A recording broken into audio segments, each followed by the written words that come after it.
we're having a speaker which we had some years ago, and we're having it today again. And I want to say a very big thank you to him. And his name is Mr. Joe. And let's welcome Mr. Joe. Sir, you're welcome, sir. You ready for me to start? Or do you want? Exactly. Yes, All please. right, very good. Well, I'm very pleased to be here with the Nigerian people and anybody Thank else you. who is listening. I'm very honored. It's my privilege. I'm going to be talking to you about clarity and starting off with a sense of purpose, goals, and what you can do to get this clarity so that you can have some direction and purpose in your life. And I want to start off with a quote by Albert Einstein. And I just want to make sure. If it looks like we froze up. Can you hear me? Yeah, I can actually hear you, but it looks like I'm Can you not. hear me? You're. It doesn't look like. Yeah, I can hear you very well. Actually, I can I think actually we hear you very froze. well. Yeah. It's showing. It's showing like it's frozen from my side, Can you but hear I me at can. But I all? can It hear looks you like we clearly. froze. I'm going to Yeah. rejoin. I'm going to leave and come back in. Okay. Okay. Okay. Okay. Okay. Okay, everyone. Thank you so much for joining us.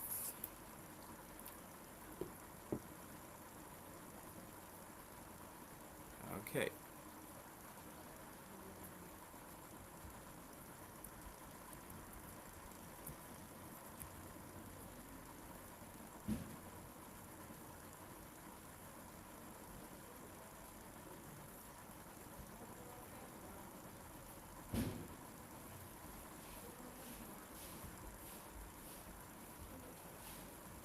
Okay.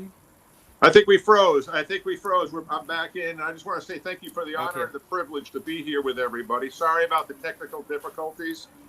We still have internet issues, I guess. I want to leave you with. I want to start off this talk with a speech because it's about getting clarity on what you want in life. And I've been writing about this in many books that I've written. I've got over 6 books written and published on the psychology of goals and why they're so important. But I want to start with an Albert Einstein quote. If you want to live a happy life, tie it to a goal, not to people or things. There's a story about Sherpa mountaineer Tenzing Norgay, the first to climb Mount Everest with Sir Edmund Hillary. And he said this about creating a vision of what you want to achieve. The task ahead of you is never as great as the strength within you. And I want to say that again. The task ahead of you is never as great as the strength within you. Focus on the next step. It's the only way to progress. So when we have a goal for ourselves, a vision of what we want, it feels like it may be insurmountable, that we can't achieve it. But all we have to do is focus on the next step. This talk is is also about tapping your infinite potential. You tap your infinite potential by setting a goal or series of goals to achieve the vision or a vision of what you want in life. You see, pursuing what you want is similar to climbing that mountain, that Mount Everest. And you can choose the best route and devise a plan for the climb. From that point forward, everything is action and feedback because you're constantly getting feedback as to whether you're on course or off course. And I'm going to be talking to you about this because I'm going to talk about consistency and commitment as well. Remember, the first step to take is the first step to take. The second step to take is the second step to take. Don't get these out of sequence because what happens is we get so worried about all the steps that we need to take to climb our personal Mount Everest that it looks daunting. It looks scary. But all you have to do is take the next right step in front of you. You see, this trip up this mountain is going to be steep in some places, but you only need to focus on the step in front of you. Don't worry about the steepness. Just do the next step. You don't have to focus on all the steps right in front of you either. You don't have to look up the entire climb. In fact, you should only glance up every once in a while to make sure you're in the right direction. Because what happens is you want to stay present and not get caught up into the future or caught up in the past and what has happened. So you only need to do that. So for the past 30 years, I've been studying high achievers and what they do. And I want to impart some ideas for you to become a high achiever, because for all of you listening, you have the ability within you. Don't let anybody tell you otherwise, to do whatever you want to become. And I'm going to give you some of the psychological elements. This idea of setting a vision and establishing one is really critical, because when you set this vision, and I don't know if everybody's hearing this or if there's a vision, but when you are here, what you're doing, you have your eyes wide open. You're creating this vision of what you can be in the future. And this vision of who you can be in the future allows you to think and imagine what you can become. So this person over here might not have all the things that he or she wants, but this person in the future is this person you're going to be becoming. And what happens is, as you're thinking about this, trying to get to that future state, all the noise falls away. All the obstacles, all the things that are not in this vision or on the path to this vision, they become noise, and you don't have to worry about them anymore. You can let them fall away. You need to abandon any kind of self-doubt or fear of the unknown, because what happens is, when you have this vision, all these doubts are going to come creeping in. Doubts from the past, what people may have said, and these doubts will derail you. All you have to remember is who you're becoming and what you want. And what happens is, you're starting to reprogram your mind, and the doubts start going away, because the vision becomes bigger and bolder in your head, because now that you have that vision, all the doubts start to crumble. This new way of being in the world taps enormous reserves of energy, because when you have this vision, all of a sudden you have all this energy, because you're focused on what you can become. And what happens is, you start seeing the possibilities of the world. And all you need to do is take the first step, the second step, and the next step. But be present in the moment. Each step takes you beyond what you know and this hidden potential within you that says, in order to get to the second step, you might have to do something different, learn a new skill, meet somebody new. And then you figure this out, but you don't let it derail you, because it takes you on the way. Now, it's helpful that you have this vision that might be 3 years out, 5 years out. You don't even have to say when you're going to achieve it. What's important that you just have the vision. And when you're taking the steps, when you're doing the things that you need to do, you're just writing out a plan or the steps. And each step takes you closer to realizing what you want in life. The critical thing is, you're going to have obstacles. So we're going to talk about obstacles. And you're going to write down what the obstacles are. It might be, I have to get a college degree. It might be, I have to go find a new boss, a new job. It might be, I have to develop a new skill. But obstacles, and I want you to think of this, come to instruct.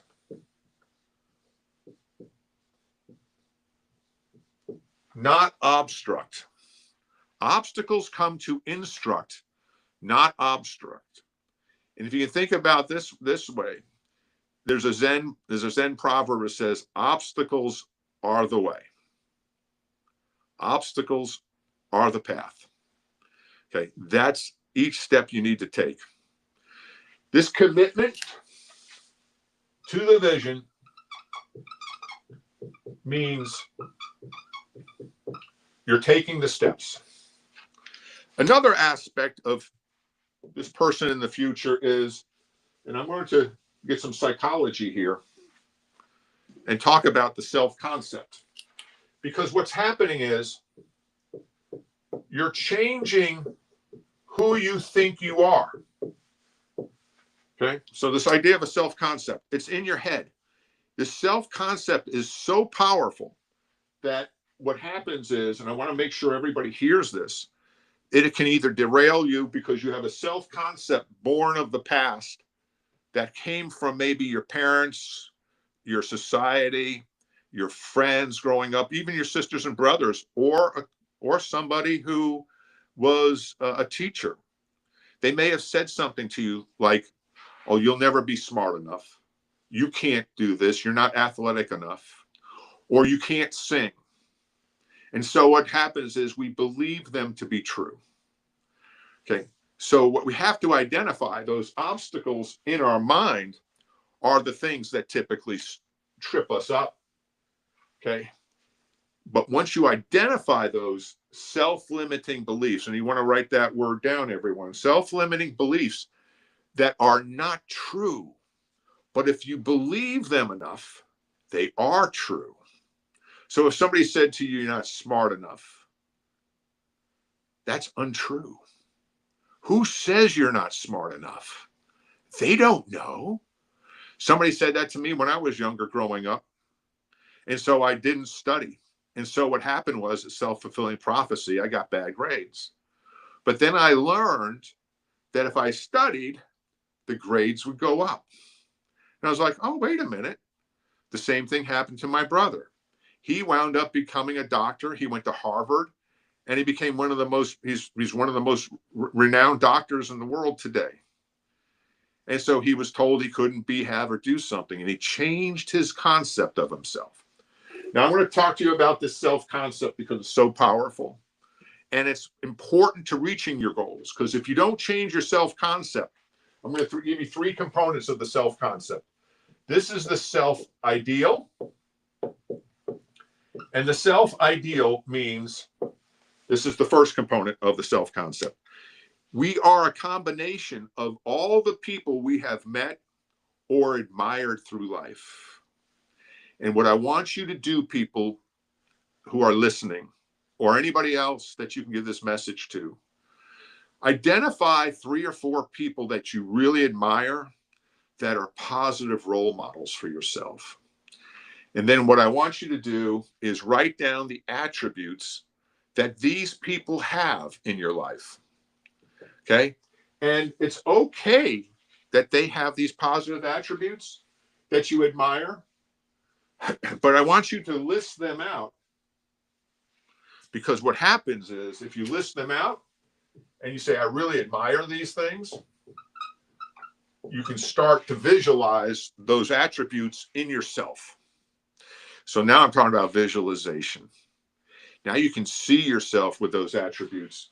And many of them is going to be perseverance, commitment, working hard, studying, pleasant personality, kind, generous, all those positive things that will help you achieve your goal.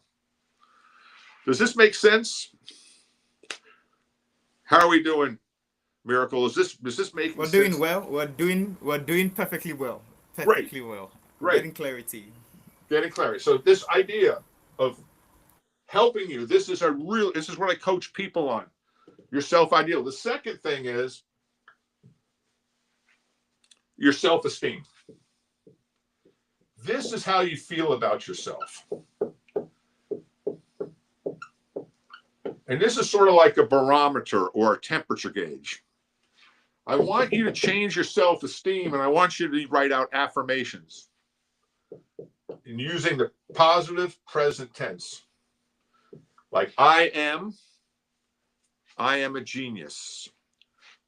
I study all day long. So if you write out affirmations, this changes who you are internally from the standpoint of how you feel about yourself. And when you start feeling good about yourself, excuse me, what happens is it reinforces the self-ideal, and it reinforces your commitment, and it reinforces you to take the steps. And remember, I had doubts over here at one time. It eliminates the doubts. It starts to eliminate and erase them. The next one I want you to think about is the third. I said there were three. And the third one is your self-image. Now, we talked about this already when we said, if you have a clear picture of who you wish to become, I want you to carry that picture in your mind every day and walk around as if you already have these attributes that you wish to have in the future, but you have them now. Start studying. Become that great student. Become that person who is kind to others. Start working towards getting a different job or the skills. But imagine you have the skills already so that your image, your self-ideal, and self-esteem come together. This is so critical. All right, so as we start off, it also helps, as I'm looking for my eraser, when you have a vision for yourself and it's sometime out in the future, could be a year from now, it could be 10 years from now. It doesn't make any difference. Sometimes we get caught up on, well, if I set it too close, if I set it too far away, I'll never achieve it. And because it's so far away, we tend to go, oh, we won't do it. So remember I wrote out the steps. What I want you to do is break down the things that you have to do to get there. And these would be your goals, your sub-goals to get to the vision. So this way, if it's further out, you might have 20 goals to have to achieve. But just do the first goal first, and then take the steps in order to accomplish it. It might be a new skill is your goal. How do I develop a new skill? Well, I'm going to have to buy a book. I'm going to have to take a course. I'm going to watch videos, whatever it is to get there. So that's your first goal. And then put a date. And if you don't accomplish it by that date, you just move the date out. Don't beat yourself up. Because what you're doing now is now you're building a reward system. Because your vision's further out, but as you move toward it, you're starting to see the impact. And you're starting to make these changes. In addition to acting as if you've already got the skills. And so you start carrying yourself differently. People see you differently. And what happens is people start treating us differently. You see, when we pursue a goal, while there's no guarantee of the outcome, you take the steps and you become that person. Because what's more important is becoming that person. I talk about this too a lot. If your goal, and I talk about your goal could be your personal Mount Everest. It might feel so big that you're climbing up Mount Everest. And I want you to use this metaphor. And hopefully people can see this as I'm drawing this. As you're climbing a mountain, and think about this as your Mount Everest, and you're climbing up. And you start to get up there. Everybody says, well, I got to get to the top. I'm going to tell you something different. If you don't, this is going to sound not like a good thing. If you keep on going up the mountain and you keep on trying to get up there, you might get here. But this is so much better than here. So if you start climbing your mountain and instead of going up 26,000 feet like Mount Everest and you make it to 20,000 feet, think about how much more powerful you're going to be in this metaphor. Let's just say you want to make $100,000 a year. Well, if you start on your journey and you're making $10,000 a year and you get to $90,000 a year, don't consider yourself a failure. You're so much better off. And I tell this to people that I coach. The journey up the mountain is where you build the skills. And the skills and the knowledge that you accumulate on the way up to the mountain is about who you become. You're becoming someone better than you were yesterday. And so these three things are, so you climb up here to the mountain, even if you reach the top,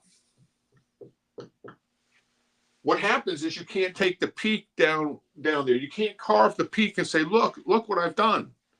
But what you can take back down the mountain are all the things you learned climbing to get there. And that's more important than reaching the summit, reaching the top. You see, this is about achieving mastery, tapping into your hidden potential, your gifts. And as you tap your hidden potential and your gifts, you start to become totally different than the person from which you started. You see, what happens is the importance is you're identifying a new dimension within yourself that allows you to flow effortlessly in life. Because when you have a goal and you have direction, you wind up becoming totally different in the sense, okay, that you were before. And as we start to wrap this up, I want you to think about these words and where you should go. Because I think we have about 10 minutes left, don't we, Miracle? As I'm looking here, think about let me give you some advice where you start to create a vision for yourself. Think about what you do best and what you want to pursue. That's the first one. The second one is, what do people come to you for in terms of help and advice that you don't mind giving because you're seen as an expert? That would be the second question. So I get people asking me, well, how do I create this vision? How do I know what I want to become? Start with what you're good at. Third one is that to ask yourself is, where do you start losing track of time because you enjoy what you're doing so much that time just flies by? What activities bring you fulfillment and joy? What inspires you? Number 4 is, what would you do if money was not an issue? Number 5 is, what are your values? What do you value? Everybody's values are different. Number 6 might be, and another question to help you shape this is, what problems do you enjoy solving? And then start thinking about, what are your fears? We often stop because we're fearful of failing, but it's really not the failing. It's the fear of having people laugh at us if we make mistakes and we fail. So my advice is, you don't have to go public with your vision and your goals. Don't tell anybody, because most people will start to feel uncomfortable as you start bettering yourself, and they'll find ways to tell you can't do it. So if you're working today, I tell people in my class that with companies that I work that have hired me out, use your company or in the current job that you have as the springboard to get you to where you want to go. Instead of looking at it as a job and you have to go to work, think about the things that you're learning. You might have a bad boss.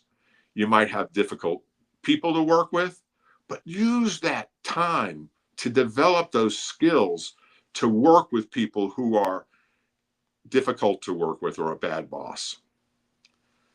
And those are the critical things that I think will help you to succeed. And then I'll wrap up with a couple of quotes here that I wanted to leave you with. And that is, the story of Wilma Rudolph back in the United States, when she was very young in the 1950s. She was born crippled, and she had polio. And at the age of 6, she was fitted with these heavy steel braces. And the doctors told her that she would never walk again. But her mother told her, I believe you would. And she believed her mother, not the doctor. So in 1956, at the age of 16, she got up on her legs and she was able to walk, and she started running, and she wound up becoming the youngest member of the United States Olympic team, and she wound up winning the bronze medal in the relay race in 1960, in relay in 1956. In 1960, her second Olympics, she became the first American woman to win 3 gold medals in track and field at the Olympics. And when asked, how did she do this? She said these words. This is Wilma Rudolph, poor black girl, crippled with polio in Tennessee in the deep South. She said to to the reporter who asked this, she said, the potential for greatness lives inside each one of us. The secret is learning how to lose. I would say learning how to make mistakes. But she said, nobody goes undefeated all the time. If you can pick up after a crushing defeat and go on to win again, you are going to be a champion one day. And on my wall, I have Muhammad Ali. He said, don't quit. Suffer now and live the rest of your life as a champion. Don't quit. Suffer now and live the rest of your life as a champion. That's Muhammad Ali. And that's on my wall in my basement here. The last thing is, I want to leave you with one of the things from Nelson Mandela, who understood the concept of discouragements and setbacks. He said, do not judge me by my successes. Judge me by how many times I fell down and got back up. I'm Joe Murphy, and I'm here for your success. Thank you for allowing me to be on your program today, Miracle. Wow.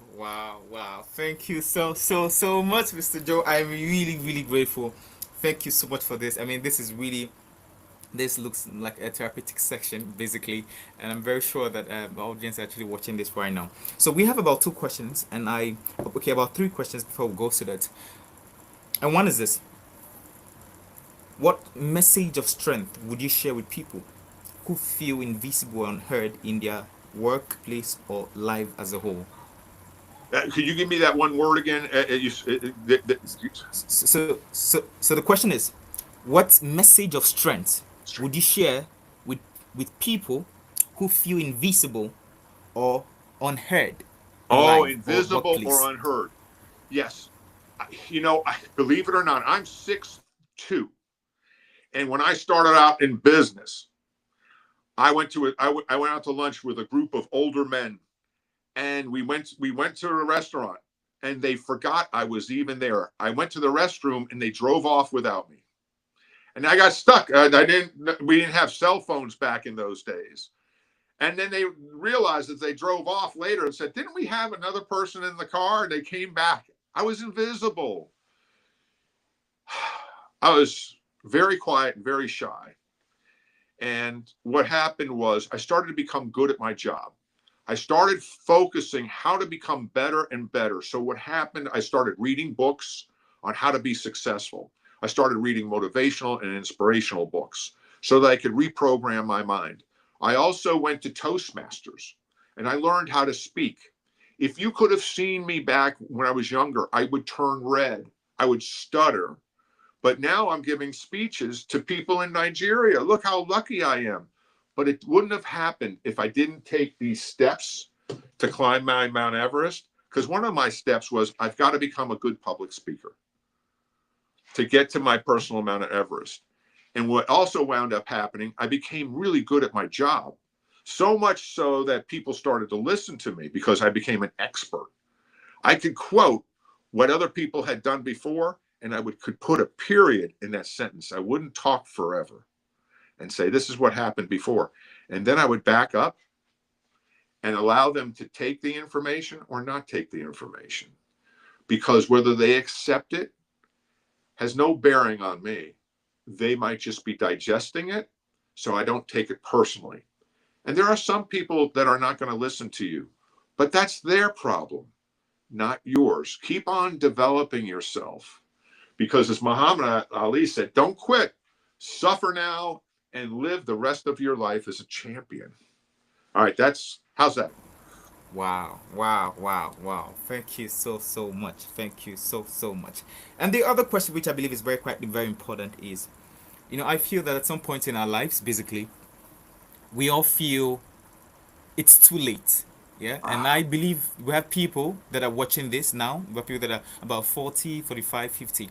And the question is this: is it ever too late for anyone to really come back on track and really do what they believe they can do, and what they believe they can really do?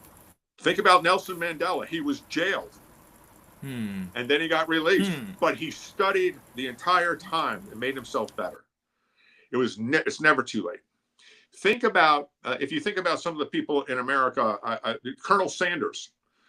He had a road, he had a restaurant, but they built the main highway away from his restaurant, so his restaurant had nobody else to come to his restaurant. So what he did is he had a great fried chicken recipe, and what he did is going around to other restaurants trying to sell that recipe. Can you imagine selling that recipe where he put a burner on the back of his car and started frying the chicken to go bring it into the restaurant? And he went from restaurant to restaurant to restaurant. And he was in his late 60s doing this. He had no money. And now it's called Kentucky Fried Chicken. It's a big chain all over the world. It's huge in America. All right. Grandma Moses in America was a poor farm girl, and she wound up wanting to always paint, but she didn't have the money for paint. And then she was on government assistance in her 70s, and she got enough money to buy some painting supplies, and she painted this crude painting, and it became very symbolic. And it wound up selling in a museum in an art gallery in New York City. She was from the hills of West Virginia, if I remember correctly, and it sold. It was worth $100,000, and she kept on selling all these paintings because she developed her talents. Don't let anybody ever tell you you're too old to do anything. Remember, age is a number. It's not. It's up here that counts. Age is a number. Don't let anybody stop you. Wow, wow, thank you so, so much. I'm really grateful. And we've almost come to the end of the section, and we have the last question we want to ask you. And this, we want it to be from your heart. We want it to be from who you really are and what you had today over the years and what you become. And the question is, looking at back of your life and looking at who you are right now, what's something you want someone to know that you probably wish you had known way back before who you are right now? Oh, there's so many things I wish I would have known. Is don't worry about what other people are thinking. I used to worry about what other people thought of me, what other people were thinking. And what wound up happening, that was holding me back. The mere fact is, everybody's worried about what everybody thinks of them. The only life you have is this one on this planet. Become the best version of yourself. Don't compare yourself to other people, because that's what trapped me. Because I say, oh, that person was born rich. He came from an exceptional family. He went to a finest school. That's how he got successful. That's a trap. That's a trap in your mind, because your mind is giving you excuses not to do anything.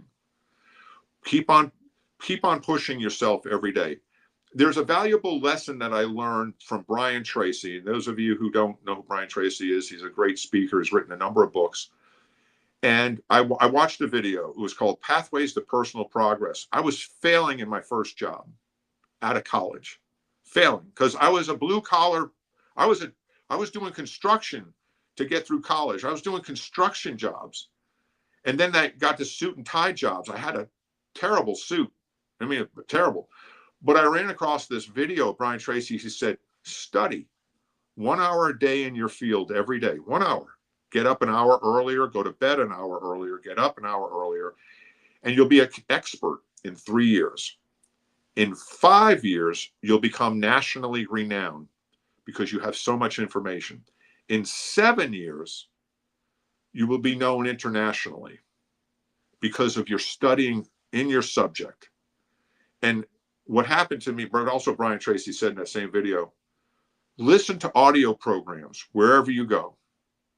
Put it on your phone, put it on your iPod, whatever you have, and reprogram your mind. Now, I learned that in my 30s, but I wish I would have known that in my 20s. And the last one is, you can become anything you wish to become. All you have to do is have a vision of what you want and take the steps to get there. Wow. Thank you so much, Mr. Joe. I'm really grateful, really grateful for making this possible. And I want to say thank you to everyone who's joined and everyone who's watching right now. I see everyone here. Thank you so much for joining. And I want to say very big thank you to Mr. Joe for taking time out to share his experience and his knowledge to us, And we believe that one day, probably we would have a reason to probably have you physically in Nigeria, in Africa as a whole. That would be beautiful. I would love to. Thank I would you so love much, to. sir. Thank you so It would much, be sir. my honor. Thank you And so thank you for letting me share my thoughts with you. I hope this has been beneficial for your audience. Definitely. Thank you so much, sir. Thank you Okay, very everyone. Thank you so much for joining as well. So Thank you, thank you so everyone. much. Have a great rest of the evening. Bye-bye. Bye.